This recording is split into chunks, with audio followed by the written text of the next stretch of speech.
warahmatullahi wabarakatuh. Selamat berjumpa kembali dengan saya Ica Amalia dalam program Pokok Sadar. Pemirsa, peristiwa traumatik membuat seseorang trauma dan bagaimana cara penyembuhannya? Apakah itu bisa disembuhkan? Saat ini saya sudah bersama dengan narasumber, ada Alvin Hoiron, seorang motivator handal. Halo, assalamualaikum. Halo, Mas. waalaikumsalam. Dua kali ya berkunjung ke studionya MTV ya. Dua kali dengan semangat yang tetap luar biasa ya luar kan? biasa. Oke Mas, pasca bencana yang ada di Lumajang, kadang seseorang kan membuat trauma tersendiri ya kan? Kira-kira menurut Mas Alvin, bagaimana sih menurut Mas Alvin proses trauma healing yang tepat ya untuk selaku motivator kan ya? Oke, terima kasih. Mengenai bencana yang beberapa hari terjadi, hingga detik ini pun ini masih saya katakan bencana yang skala nasional. Banyak orang-orang yang peduli, mulai dari presiden, pejabat-pejabat negara, bupati, kepala desa, dari Madura pun ada yang sudah ke sana. Mas Alvin sendiri gimana? Udah ke sana apa belum? Belum, namun secara sumbangsih berupa inisiatif untuk memberikan donasi sudah berjalan bersama teman-teman KKN, alumni KKN UIN Sunan Ampel Surabaya dan juga Universitas Negeri Jember. Jadi alumni yang pernah KKN di Lumajang, alhamdulillah sekarang proses penggalangan dana dan beberapa sudah terkumpul. Insya Allah secepat mungkin kita akan bergerak untuk bisa berkontribusi kepada korban yang telah tertimpa bencana tersebut. Semangatnya harus tinggi gitu ya. Kalau menurut Mas Alvin, bagaimana sih proses trauma healing Mas untuk para korban ya? Karena kan mereka pasti akan memiliki trauma tersendiri, apalagi anak-anaknya ya kan? Iya, mengenai proses trauma healing, saya yakin banyak hal, perasaan-perasaan sedih, duka, kecewa, dan bingung karena mengingat bencana telah menelan banyak harta, kepunyaan yang telah dimiliki oleh warga sekitar, mulai dari pakaian, kemudian finansial, pekerjaan juga saya yakin, lahan, sawah, kebun, dan lain sebagainya. Sehingga sejak adanya bencana tersebut telah memunculkan yang namanya trauma masing-masing individu. Sehingga dalam menanggapi hal ini saya rasa sebagai manusia ingat bahwa kita terkena bencana bukan orang satu-satunya. Dan bukan orang yang terakhir. Artinya masih banyak di luaran sana yang lebih parah daripada kita. Dan yang perlu diketahui oleh kita sebagai manusia, kita harus sadar bahwa semuanya bisa terjadi walaupun bukan karena sikap kita atau perilaku kita. Artinya ketika kita kena musibah, memang saya katakan pemirsa dimanapun Anda berada, tidak mudah untuk menerima hal-hal yang menyakitkan terhadap diri kita.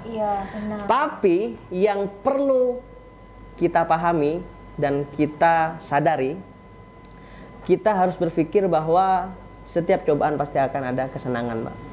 Dan kesenangan sebesar apapun, di balik itu kita akan menemui hikmah, menemui bencana ataupun hal-hal yang membuat kita lebih sulit. Jadi hidup ini ibaratkan roda berputar. Walaupun sekarang teman-teman warga sekitar Lumajang dan yang terpapar oleh bencana ini, jangan sampai bersedih yang berlarut-larut, karena insya Allah saya yakin secepat mungkin Allah akan memberikan hikmah yang bisa kita ambil sebagai pelajaran hidup untuk ke depan, seperti itu.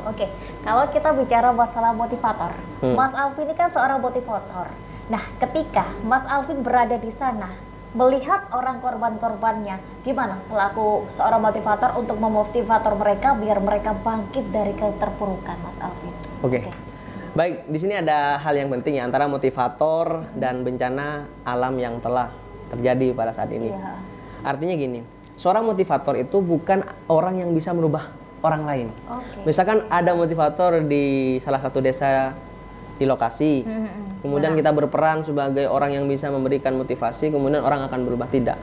Tapi dengan adanya motivator, ketika memang pertanyaannya saya ada di lokasi, saya akan terus bergerak bagaimana saya bisa berperan dan bisa meminimalisir kesedihan tersebut, Mbak.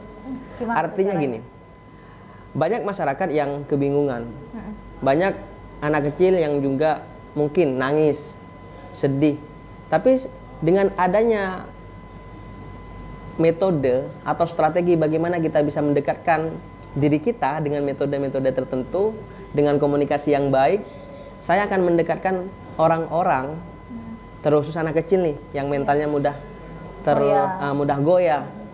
Saya akan memberikan sesuatu yang bisa membuat mereka tidak mudah teringat terhadap hal yang sudah terjadi dengan tanda kutip musibah tersebut, Mbak.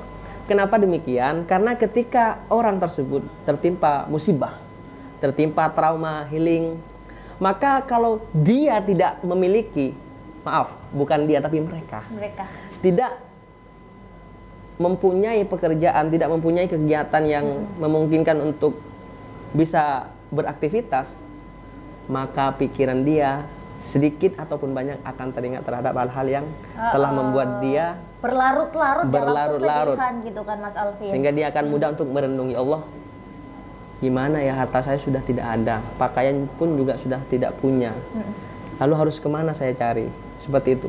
Tapi semisal saya menjadi orang yang bisa berperan di sana, saya akan berkoordinasi dengan kepala desa, dengan orang-orang yang berpengaruh di lokasi tersebut, bagaimana saya bisa masuk ke dalam dunia mereka, dengan artian, dalam artian saya bisa berinteraksi secara langsung, baik kepada orang yang remaja, yang sudah remaja, maupun yang masih anak kecil, seperti itu. Karena saat orang selalu membaca berita, selalu melihat apa yang terjadi, dia akan terombang-ambing terhadap masa yang membuat mereka kelam gitu, Mbak. Iya, benar sekali. Berarti dalam kata lain, Mas Alvin akan membahagiakan ya, meskipun dalam suasana tersebut Mas Alvin akan mencoba terlihat bahagia ya, dan cara nggak langsung menghibur mereka ya kan, Mas Alvin? Menghibur mereka. Karena ketika teman-teman masyarakat, anak kecil yang di sana tidak disentuh oleh orang yang paham bahwa hal itu memang tidak mudah, saya katakan tidak mudah, mengingat anak sudah meninggal, Mbak ya. Iya. Kemudian ada juga mungkin orang tuanya yang meninggal, anaknya yang masih hidup. Lah, kalau misalkan mindset dari teman-teman, dari orang-orang yang di sana tidak berpikir secara open minded, maka dia akan selalu tersiksa dengan apa yang dia rasakan.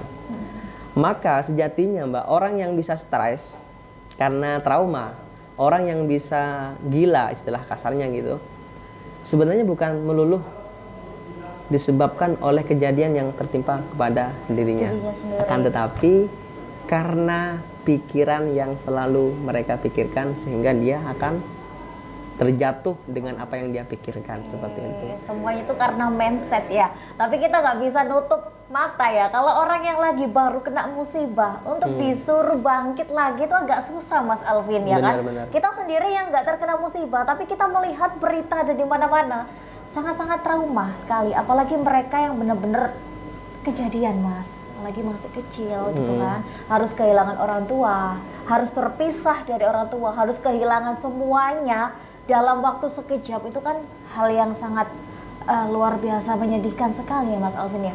Nah, bagaimana Mas Alvin, menurut Mas Alvin, agar semuanya itu benar-benar pulih gitu kan? Kalau menurut Mas Alvin sendiri, proses trauma healing versi Mas Alvin itu bagaimana? Proses selaku motivator ya. Proses trauma healing yang terjadi kepada manusia pada saat dia selalu berpikir terhadap masalah.